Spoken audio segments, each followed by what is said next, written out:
नमस्कार दोस्तों, स्वागत है आपका आपके अपने YouTube channel study IQ academy में। साथियों, आपको पता है मैं आपको पिछले 14 महीने का करंट अफेयर करवा रहा हूं। तो ये जो राजस्थान समसामयिकी है ये आपके हर प्रकार के एग्जाम को कवर करेगी। बस आप अच्छे से पढ़ते रहिए, दमदार तरीके से पढ़ते रहिए। अगर आपको वीडियो पसंद है तो आप लाइक करेंगे, वीडियो को शेयर जरूर करेंगे, चैनल को सब्सक्राइब करके बेल आइकन को प्रेस करेंगे। और साथ ही उस क्लास का PDF भी आपको मिलेगा टेलीग्राम चैनल पर। टेलीग्राम चैनल का लिंक वीडियो के डिस्क्रिप्शन में दिया गया है, वहाँ से आप ज्वाइन कर सकते हैं। थैंक यू दोस्तों, बहुत अच्छे से आप पढ़िए, दमदार तरीके से पढ़िए। चलिए हम क्लास को स्टार्ट करते हैं। आपने सहयोग किया, आपने इतना मान सम्मान दिया, उसके लिए मैं आपका तहे दिल से स्वागत करता हूँ, धन्यवाद देता हूँ आपको। चलिए शुरू करते हैं क्लास को, बात करते हैं आज की इस करंट अफेयर की। बहुत अच्छे से 15 क्वेश्चन मैं आपको करवाने वाला हूँ। चलिए देर न करते हुए क्लास के ऊपर चलते हैं। पहला क्वेश्चन है कि राजस्थान में पहली बार किस राष्ट्रीय उद्यान में ट्रैप कैमरों के माध्यम से सर्वे शुरू किया गया था। तो राष्ट्रीय उद्यान का नाम बताना है जिसके अंदर ट्रैप कैमरों के माध्यम से सर्वे शुरू किया गया था। तो उसका नाम था केवलादेव राष्ट्रीय उद्यान। और केवलादेव राष्ट्रीय उद्यान आपका कहाँ पर पड़ता है? भरतपुर के अंदर। कहाँ पर पड़ता है? भरतपुर में पड़ता है। तो भरतपुर में जो केवलादेव राष्ट्रीय उद्यान है उसके अंदर राजस्थान में पहली बार ट्रैप कैमरों के माध्यम से सर्वे शुरू किया गया था।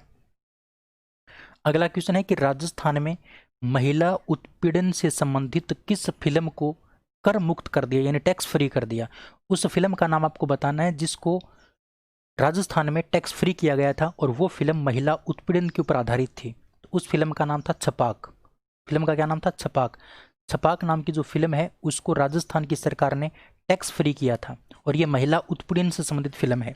देखिए इस क्वेश्चन के बारे में डिस्कस करते हैं। राजस्थान सरकार ने एसिड अटैक सर्वाइवर पर बनी फिल्म, एसिड अटैक सर्वाइवर पर बनी फिल्म जिसका नाम है छपाक, इसको क्या कर दिया? टैक्स फ्री कर दिया। इस छपाक फिल्म की निर्देशक कौन थी? मेघना गुलजार। और इसकी अभिनेत्री कौन थी? दीपिका पादुकोण। दीपिका पादुकोण इसके अंदर एक्ट्रेस का रोल निभाया था, और छपाक की निर्देशक कौन थी? मेघना गुलजार। ठीक है, और इसको टैक्स फ्री किया गया था राजस्थान के अंदर। अगला क्वेश्चन है, न्यूयॉर्क टाइम्स के अनुसार विश्व के टॉप टूरिज्म प्लेस की लिस्ट में भारत से एकमात्र राजस्थान के किस शहर को शामिल किया गया था। जो न्यूयॉर्क टाइम्स है इसने विश्व के टॉप टूरिज्म प्लेस की लिस्ट जारी की थी।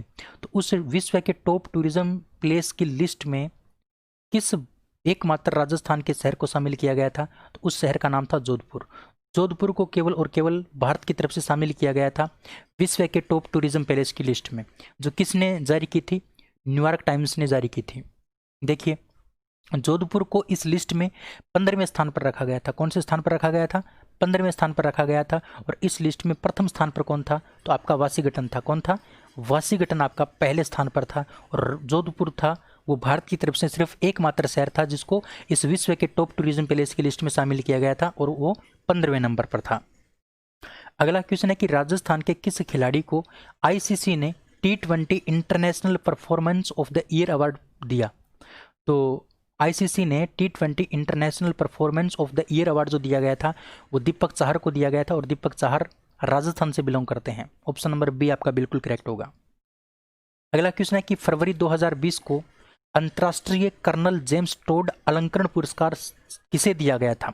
अंतर्राष्ट्रीय कर्नल जेम्स टोड अलंकरण जो पुरस्कार है वो किसको दिया गया था? तो वो दिया गया था डॉक्टर नॉर्बर्ट पीबोडी को। डॉक्टर नॉर्बर्ट पीबोडी को अंतर्राष्ट्रीय कर्नल जेम्स टोड अलंकरण पुरस्कार दिया गया था फरवरी 2020 में। देखिए 17 फरवरी 2020 को उदयपुर में महाराणा मेवाड़ फाउंडेशन ने अलग अलग श्रेणी में अलग अलग पुरस्कारों की क्या की थी? घोषणा की थी। अलग अलग श्रेणी में विभिन्न प्रकार के पुरस्कारों की घोषणा की थी। किसने? महाराणा मेवाड़ फाउंडेशन ने। कब? 17 फरवरी 2020 को। कहां पर? उदयपुर के अंदर। उसमें कर्नल जेम्स टोड अलंकरण का पुरस्कार किसको मिला? डॉक्टर नॉर्बर्ट पीबोडी को मिला। हल्दी घाटी अलंकरण पुरस्कार किसको मिला? तो मनहर चेंगपा को मिला। किसको मिला? मनहर चेंगपा को। हकीम खां सूर अलंकरण किसको मिला? मनहर उदास को मिला। पन्ना दहे अलंकरण पुरस्कार किसको मिला? तो पुनरोता दत्ता बहल को मिला। पुनरोता दत्ता बहल को पन्ना दहे अलंकरण मिला। अरावली पुरस्कार किसको मिला था? तो अरावली पुरस्कार मिला था गौरव सिंघवी को। गौरव सिंघवी को अरावली पुरस्कार मिला था। और महाराणा उदय सिंह अलंकरण किसको मिला? देवीलाल धाकड़ को। ठीक है, ये बड़ा इंपॉर्टेंट मैंने आपको क्वेश्चन करवाया है, आपकी हर प्रकार के एग्जाम की दृष्टि से इंपॉर्टेंट है राजस्थान के अंदर। ठीक है, अगला क्वेश्चन है कि राजस्थान में आयोजित मुक्ति कारवां अभियान का संबंध किससे था? मुक्ति कारवां अभियान का जो संबंध था वो बाल श्रम और मानव तस्करी से संबंधित था। ये किससे संबंधित था? बाल श्रम और मानव तस्करी से संबंधित राजस्थान ने एक मुक्ति कारवां दिवस चलाया था, मुक्ति कारवां अभियान चलाया था। मुक्ति कारवां अभियान का जो संबंध है वो आपका बाल श्रम और मानव तस्करी से संबंधित है। यह अभियान राजस्थान पुलिस और कैलाश सत्यार्थी चिल्ड्रन फाउंडेशन के संयुक्त तत्वाधान से आयोजित किया गया था। यानी एक तो राजस्थान पुलिस इसमें शामिल थी और एक कैलाश सत्यार्थी जो चिल्ड्रन फाउंडेशन है, इन दोनों ने मिलकर के इसका क्या किया था? आयोजन किया था। मुक्ति कारवां अभियान जो बाल श्रम और मानव तस्करी से क्या है? संबंधित है। ठीक है, चलिए अगला क्वेश्चन है कि राजस्थान बजट 2020-21 में राज्य ने सरकारी स्कूलों में किस दिन को नो बैग डे मनाने की घोषणा की थी? तो राजस्थान का जो बजट 2020-21 पेश हुआ था उसमें जितने भी राज्य के सरकारी स्कूल हैं उनके अंदर शनिवार के दिन को नो बैग डे मनाने की घोषणा की थी। शनिवार का दिन क्या रहेगा? नो बैग डे दिवस दिन रहेगा। यानी इस दिन बच्चे स्कूल में बैग नहीं लेके जाएंगे। वहाँ पर क्या होगा? अंतराक्षरी वगैरह की यानी फिर कोई खेल वगैरह का क्या होगा? आयोजन किया जाएगा। ये 2020-21 के बजट में कहा गया था, घोषणा की गई थी राजस्थान के द्वारा, नो बैग डे शनिवार का दिन। अगला है कि हाल ही में टोक्यो ओलंपिक में कोटा हासिल करने वाली भावना जाट का संबंध किस खेल से है? तो भावना जाट ने हाल ही में क्या किया साथियों? टोक्यो ओलंपिक में कोटा प्राप्त किया है। कोटा प्राप्त किया है भावना जाट ने टोक्यो ओलंपिक में। तो इनका संबंध है पैदल चाल से। 20 किलोमीटर की पैदल चाल में क्या है? ये शामिल होंगी टोक्यो ओलंपिक में। पैदल चाल ऑप्शन नंबर बी आपका बिल्कुल राइट हो जाएगा। अगला क्वेश्चन है कि राजस्थान में बच्चों की तस्करी और बाल मजदूरी जैसी अवैध गतिविधियों पर रोक लगाने के लिए किस कोष के गठन को मंजूरी दी है? तो बच्चों की तस्करी और बाल मजदूरी जैसी अवैध जो गतिविधियां होती हैं उसके ऊपर रोक लगाने के लिए राजस्थान में नेहरू बाल संरक्षण कोष के गठन को मंजूरी दी गई है। नेहरू बाल संरक्षण कोष के गठन को मंजूरी दी गई है राजस्थान सरकार के द्वारा बच्चों की तस्करी और बाल मजदूरी जैसी अवैध गतिविधियों पर रोक लगाने के लिए। अगला क्वेश्चन है कि बजट 2020-21 में उद्योगों को बढ़ावा देने के लिए किस बोर्ड के गठन की मंजूरी दी गई थी? तो ध्यान रखना, बजट 2020-21 में उद्योगों को बढ़ावा देने के लिए बोर्ड ऑफ इन्वेस्टमेंट के गठन को मंजूरी दी गई थी। बोर्ड ऑफ इन्वेस्टमेंट का गठन किया जाएगा किसको बढ़ावा देने के लिए? उद्योगों को बढ़ावा देने के लिए। ये बजट 2020-21 में घोषणा की गई थी, इसको मंजूरी दी गई थी। ठीक है, अगला क्वेश्चन है कि राजस्थान बजट 2020-21 में कितने संकल्पों को शामिल किया गया था? राजस्थान का जो बजट था 2020-21 का, वहां से एक क्वेश्चन आपके एग्जाम में जरूर आएगा, देख लेना। तो राजस्थान बजट 2020-21 की अगर बात करते हैं तो उसमें 7 संकल्पों को शामिल किया गया था। कितने संकल्पों को शामिल किया गया था? 7।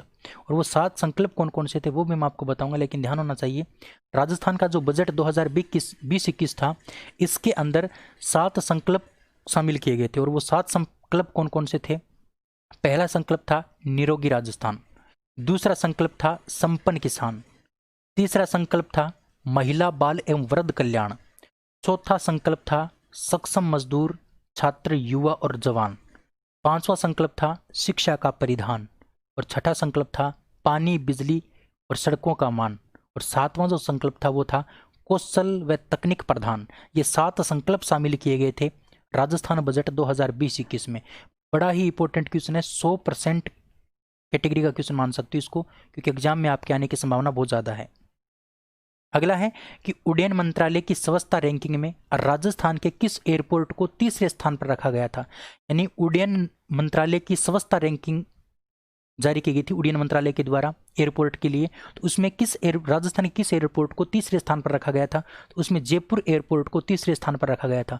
पूरे भारत के एयरपोर्टों की श्रेणी में स्वच्छता रैंकिंग में जो राजस्थान का जो जयपुर एयरपोर्ट था वो तीसरे स्थान पर रहा था। और इस रैंकिंग को जारी किसने किया था? उड्डयन मंत्रालय ने जारी किया था, उड्डयन मंत्रालय ने। अच्छा, नागरिक उड्डयन मंत्री कौन है? तो नागरिक उड्डयन मंत्री हैं हरदीप सिंह पुरी। हरदीप सिंह पुरी, हरदीप सिंह पुरी के पास में उड्डयन मंत्रालय है, ये बात भी आपको ध्यान रखनी है। ठीक है, चलिए। केंद्रीय नागरिक उड्डयन मंत्रालय ने देश भर के एयरपोर्ट से संबंधित स्वच्छ एयरपोर्ट रैंकिंग जारी की थी। इसमें जयपुर एयरपोर्ट को कौन सा स्थान मिला था? तीसरा स्थान मिला था। और फर्स्ट स्थान किसको मिला? पहला स्थान किसको मिला ये आपको बताना है कमेंट करके, कमेंट के अंदर। ये आपका आज क्वेश्चन है, क्वेश्चन दे रहा हूं। पहला स्थान उड्डयन मंत्रालय की जो स्वच्छता रैंकिंग थी उसमें भारत में किस एयरपोर्ट को पहला स्थान मिला था। अगला क्वेश्चन है कि निम्नलिखित में से 13वें कोप शिखर सम्मेलन में राजस्थान के किस जीव को CMC सूची में शामिल किया गया। जो 13वां कोप शिखर सम्मेलन हुआ था आपका गांधीनगर में, उस 13वें कोप शिखर सम्मेलन में राजस्थान के किस जीव को CMC सूची में शामिल किया। तो उस जीव का नाम था गोडावन। गोडावन को CMC सूची में शामिल किया गया 13वें कोप शिखर सम्मेलन के दौरान। देखिए, गुजरात के गांधीनगर में 15 से 22 फरवरी 2020 को 13वें कोप सम्मेलन का आयोजन किया गया था। इसमें राजस्थान के गोडावन सहित एशियाई हाथी, बंगाल फ्लोरिकन को प्रवासी प्रजातियों के संरक्षण में क्या किया गया था, शामिल किया गया था, CMC सूची में शामिल किया गया था। एक तो राजस्थान की तरफ से गोडाउन था, और गुजरात की तरफ से एशियाई हाथी हो गया, और बंगाल फ्लोरिकन पश्चिम बंगाल की तरफ से हो गया था बंगाल फ्लोरिकन, ठीक है ना। इन तीनों को ही CMC सूची में शामिल किया गया था 13वें कोप शिखर सम्मेलन में, जो कहां पर हुआ था, गुजरात गांधीनगर के अंदर हुआ था। अगला क्वेश्चन है कि भारत के किस राज्य की रोडवेज को न्यूनतम दुर्घटना के लिए राष्ट्रीय पुरस्कार दिया गया। तो उस राज्य का नाम आपको बताना है जिसकी रोडवेज को न्यूनतम दुर्घटना के लिए राष्ट्रीय पुरस्कार दिया गया था। तो उसका नाम है साथियों राजस्थान। राजस्थान राज्य की जो रोडवेज है उसको न्यूनतम दुर्घटना के लिए राष्ट्रीय पुरस्कार से सम्मानित किया गया था भारत की तरफ से, ठीक है। अगला क्वेश्चन है कि राजस्थान के किन जिलों में डिजिटल हेल्थ सर्वे प्रोजेक्ट एक साथ शुरू किया गया। डिजिटल हेल्थ सर्वे प्रोजेक्ट है वो किन किन जिलों के अंदर शुरू किया गया था, ये आपको बताना है। तो डिजिटल हेल्थ सर्वे प्रोजेक्ट है वो जोधपुर, अजमेर, सीकर, उदयपुर और सिरोही, इन 5 जिलों में एक साथ शुरू किया गया था आपका digital health survey project. Digital health survey project in 5 जिलों में शामिल किया गया था। उम्मीद कर सकता हूँ साथियों आपको ये बात समझ में आई होगी। बड़ा इंपॉर्टेंट क्वेश्चन मैं आपके लिए लेके आया हूँ और हमेशा लेके आता रहता हूँ। बस आप इस क्लास को थोड़ा सा शेयर कर दीजिए, ठीक है ना। इस क्लास को आप शेयर कर दीजिए अपने साथियों तक। उम्मीद करता हूँ आप बिल्कुल समझ पा रहे होंगे इस बात को। और इस क्लास का जो PDF है वो मैं आपको दे दूंगा। इसका जो PDF है वो आपको मिलेगा टेलीग्राम चैनल पर, और इस टेलीग्राम चैनल का जो लिंक है ना वो वीडियो के डिस्क्रिप्शन में आपको दिया गया है। वहाँ से टेलीग्राम को ज्वाइन कर लीजिए और इस क्लास का आप PDF प्राप्त कर लीजिए, ठीक है। चलिए आज के इस वीडियो में इतना ही। अगले वीडियो में फिर मिलेंगे, तब तक के लिए जय हिंद, जय Bharat, thank you, bye bye.